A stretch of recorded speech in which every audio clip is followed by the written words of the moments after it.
ligo, ligo.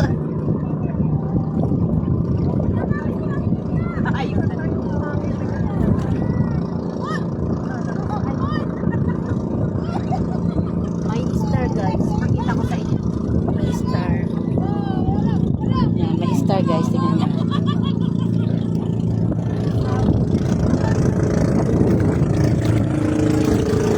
Ayan guys.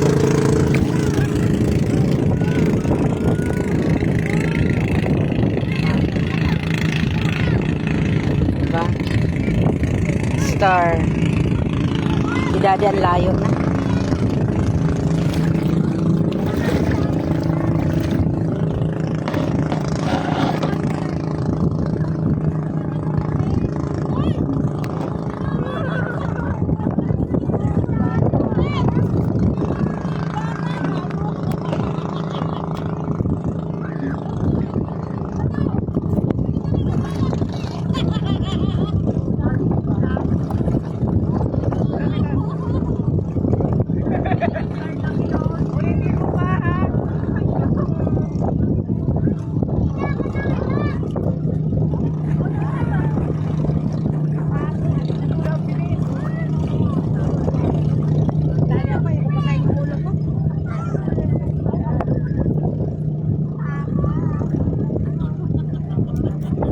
Katawan lang. At katawan lang.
May star guys, oh. Puntahan na natin si Daddy. Ayan, oh. Star.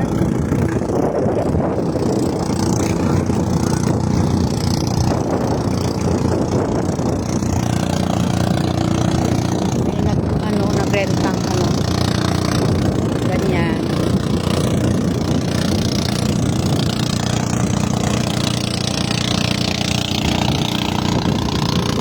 bangka lang kasi kita lang naman kami. Sinamahan pa kami ng ano,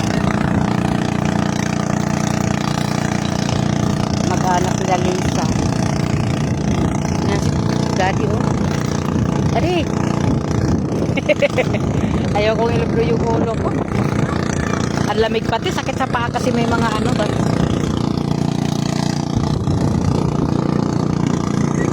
May mga banana boat. Tsaka yung, saan na ba yung banana boat?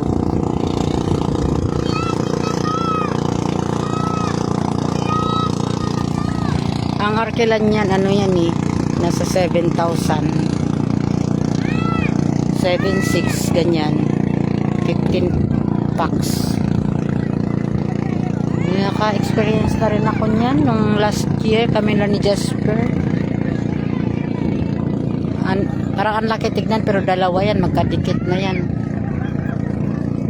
Parang isang pamilya yata, dalawa yung rent nila. Tapos si Papa, ang ganda ng view dito. Si Papa. Ay, may starfish na naman guys, oh. Yan, oh. Starfish. Tapos, yan si Papa. Hi, Pa! Alam mo ba, o namin kanin lang. Yung pangkanin ko na red rice. Ha? Lub lang ako. Ayoko basain yung ulo ko eh. Ang lamig kasi.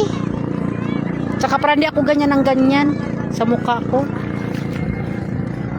Kailangan ko maglublob kasi may hap. Over daw. Ang over si Daddy. Kasi nakadalawang tainga sila kagabi.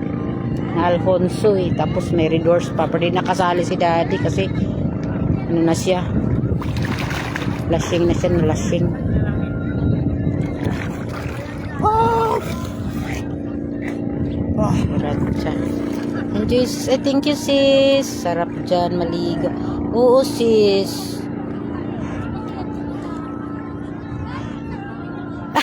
Ang lamig nga sis eh. Maraya ka lamabog eh. Tinamo hanggang baywag palag ako. Wala naman to sa ano. Ang plano namin maligo doon sa Papaya, doon sa Nasugbo. Pero dito kami na no. Dahil dito kasi nagtatrabaho yung asawa ng pinsan ng Bong. Si Toto. May ginagawa sila naka-dry dock na bangka. Malaking bangka. Tapos yun, may tour guide kami kasama. Yan. Nagbangka lang kami. Yan. Kasi kung ano, di man kami pwedeng mag-rent ng ganyan. Dalawa lamang kami. Saka ito libre lang. Talagang naukulan nila kami ng panahon na ano, talagang nasikaso kami mga bisyeta. Mga bisyeta. Ayan si Daddy, lub. Sarap dito guys. Pag sumakay ka ng ganyan, mula doon sa pinanggalingan, 3 destinasyon yan. Hindi lang sila dyan naka-stay matagal. Ililipat pa yan sila sa isang lugar na medyo malalim-lalim. Yun. Tapos sunod na naman malalim, mga 6 feet, ganyan, 7 feet. Yan, pambata pa yan. Sunod yan, medyo malalim-lalim na yan sila. Lilipat na yan sila doon, pinakamalayo. Basta 3 yung lipat-lipatan nila dyan. Dilim-dilim lang siya, naka-stay lang sila dyan eh. Yan, ang ganda ng buhangin, no? Pero doon sa pinanggalingan ko sa bangka, maraming ano, mga shell, masakit sa paa. Pero dito, hindi na. Ayan na, meron na namang dalawang, ano, nakarent. Dami pa rin naliligo, no? Kahit regular day pang, no? Lalo sa summer. Talagang halos walang bakanti ang mga yan. Talagang sold out yan. Walang maraming nagre-rent.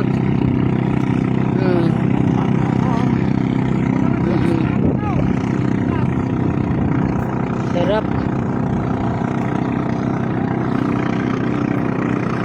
Ayan oh, parang ano na siya oh. Parang na siya abandon yung ayan oh. Parang resort yan pang no? No? Hindi na ano.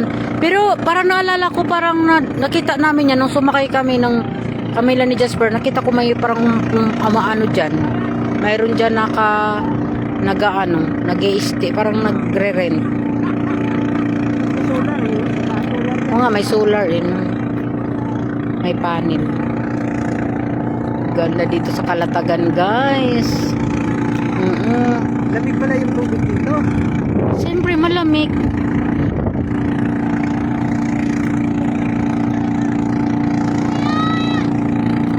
Busis, grabe, sarap talaga ang lumanghap ng sariwang hangin. Tsaka yung hangin niya pa, yung parang hindi amoy dagat.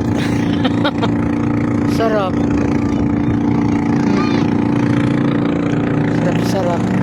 Daming tao.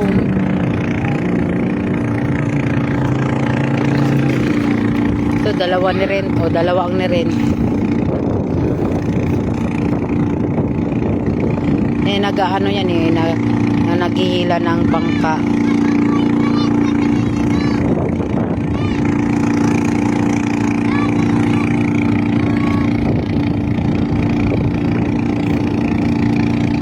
Ligo time! Parang pa ako. Weh! Ayan guys, dadaan na sila. Ingat papang, baka maano mo yung mga starfish ha. Mapakan.